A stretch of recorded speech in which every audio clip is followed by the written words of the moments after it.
Hello guys. Oh, let me turn the thing on my headset. And noise cancellation on. There we go. Now I can't hear myself. So I've done a few tutorials on compression and whatnot, and using Ableton for some like stuff, but that's assuming you already know what you're doing in Ableton. What if you're just starting out? Let's hide this now.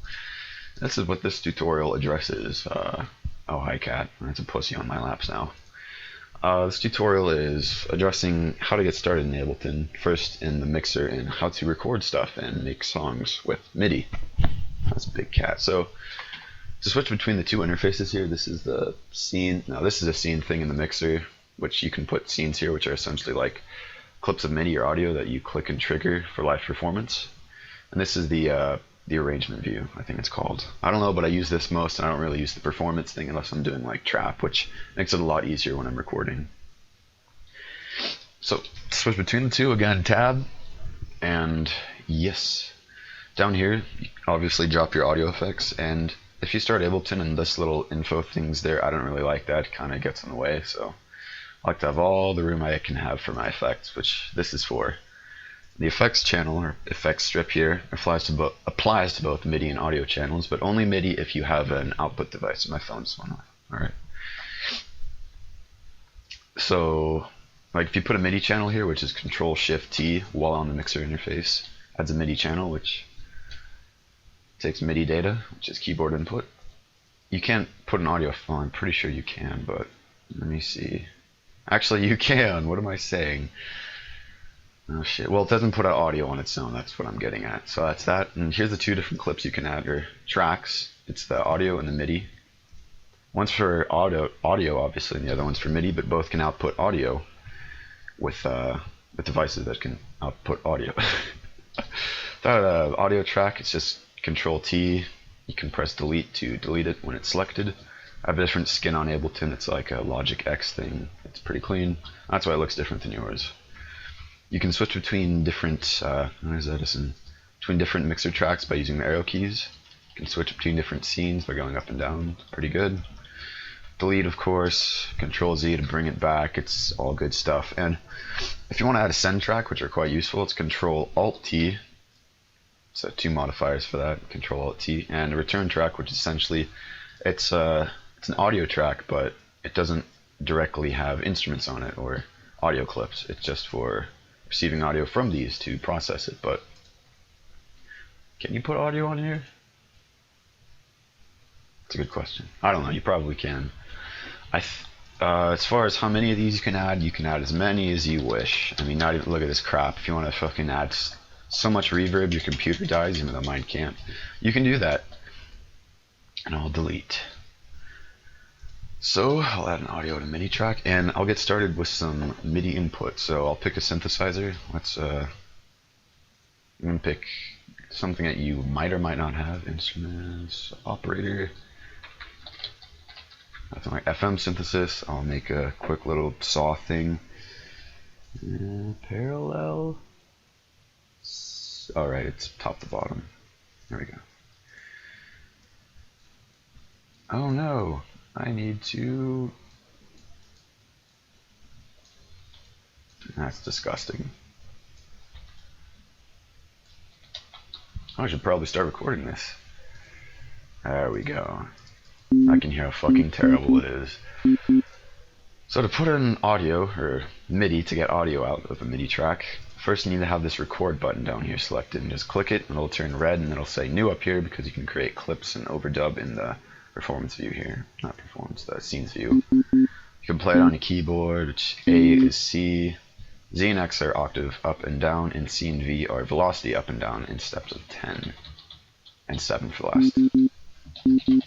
Velocity, if you don't know, it's how hard the note is struck on the keyboard if it was an actual MIDI controller, so how loud it is, but I don't think operator is velocity sensitive. Octave, of course. If you don't know what that is, get out of music production. And yep, that's all you need to know. So what if I want to record, like, I don't know.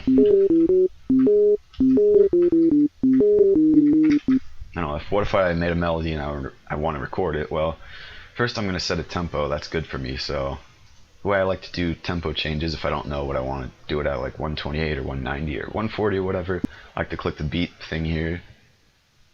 Each one of those is a quarter note, so 4 of those into a measure. And there we go. Good enough. It's probably going to be way off. Time signature, if you're doing something like I did with this one song, it's a 9/8 or 6/8 or 6/4 or whatever you want to do. It's how many quarter notes fit into a measure and how many, or what pulse the note gets. So a quarter note gets the beat, if you don't know. So back to recording stuff. If I want to record it, all I have to do is make sure that the red record box here is selected and click record. And I don't know if it's in the settings that I do this, control comma. Oh, there's something in here that when I press the record button, it stops it from going. I think it's trigger. That says trigger. One of those settings. But usually when you press the record button, it instantly goes on to playing the song, which is kind of a pain in the ass, so that's not good. But the way I did it, you just click it, and whenever you press play, it does its thing. So it's going to record a MIDI track straight in the playlist view here. So when you're ready, press space. Holy fuck, that was disgusting. So when you press space again, it stops the recording. So I got that into 3-ish measure. Oh god, that was shit. Well, you can of course edit MIDI, which this is an excellent transition into it here. This is the MIDI interface. An editor, it's pretty much like a piano because it is a piano. It's what MIDI is. Right now these are quite small, and I like to see my stuff. I like the things big. All you have to do is click on the side here where the letter notes are. Scroll out. It goes about this big. I think it can get bigger, but you know. If you want to pan this thing, you can just scroll up and down. You can. Well, that's weird. And to move around, even though there isn't enough space here, so we'll make some more. Bam. That didn't help. That's a long ass clip. You can change the length down here. So make it like 4. Drop this. Oh, it's my brother. And now it's 4 measures long. Oh my god, no that isn't. It's like very long. I'll just mark it here. Loop. Oh fuck. Oops. So that's that, and to move around, it's Control and Alt, and you just click and drag it around and go nuts with it. I like Ableton's interface. It may take a while to get used to, but I think it's a lot quicker inputting MIDI. Oh! See, as you hear there, because I recorded that, it sounds kind of fucking disgusting, so I can edit this. Say to be...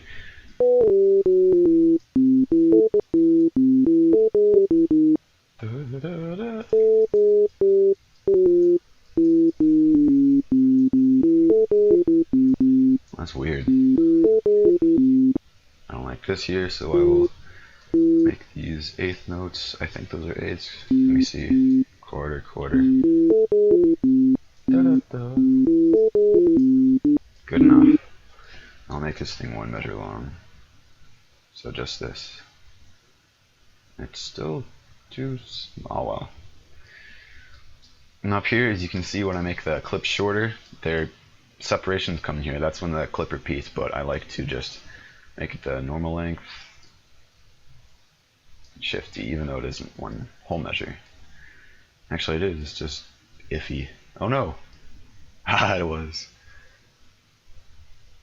So that sounds pretty meh. And a quick tip, if you want to quantize it, Control U, and then it quantizes it.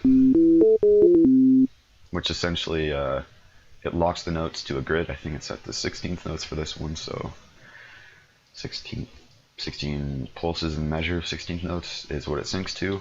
If I zoom in, you can see what that looks like. Those are 30 seconds, I think. That's better. Yep.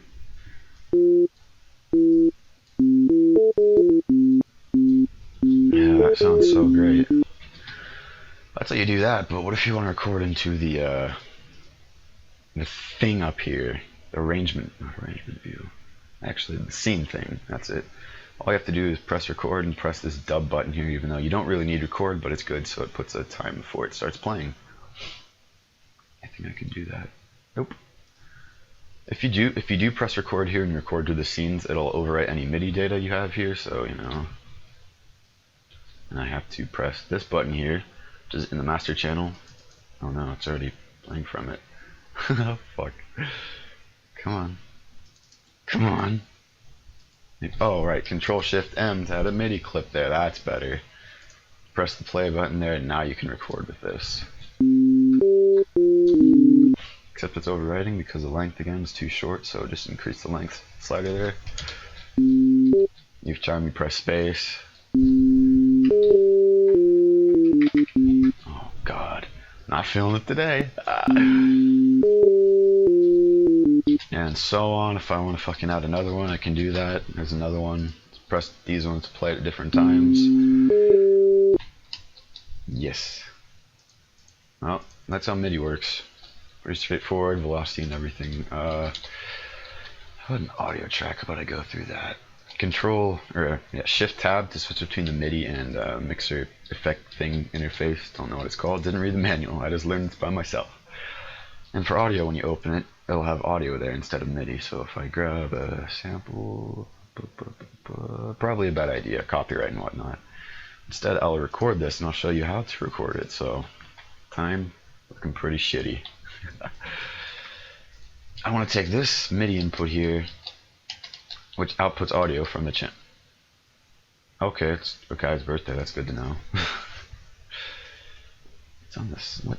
Oh, it's distracting. But I want to route the audio from this MIDI track here, which is putting out audio, to this audio track here to record it. So to do that, I'll bring up the good old audio routing section by pressing Control-Alt-I, and here it is. And you can change the MIDI input, like if I want to send MIDI from another track into this one to play it, I can do that.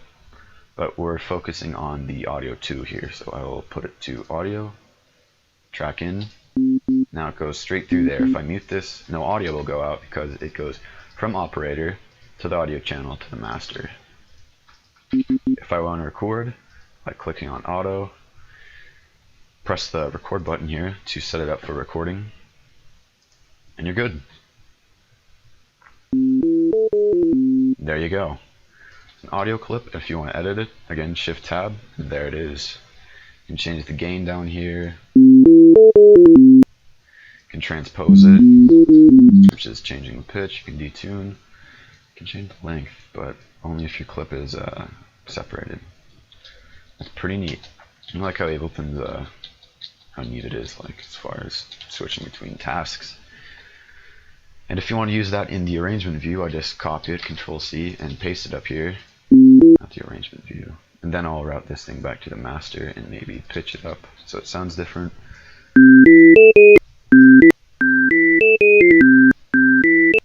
Click this to, don't know what this is called, but click that to start playing from here. Jesus. Yep, that's how you do it. So I think I've covered everything you need to know to start making music. And yeah, next tutorial I think I will do part 3, the compression stuff, which is kind of like advanced topics like how to use it correctly and when you think it's right but it's actually wrong. So theory, science.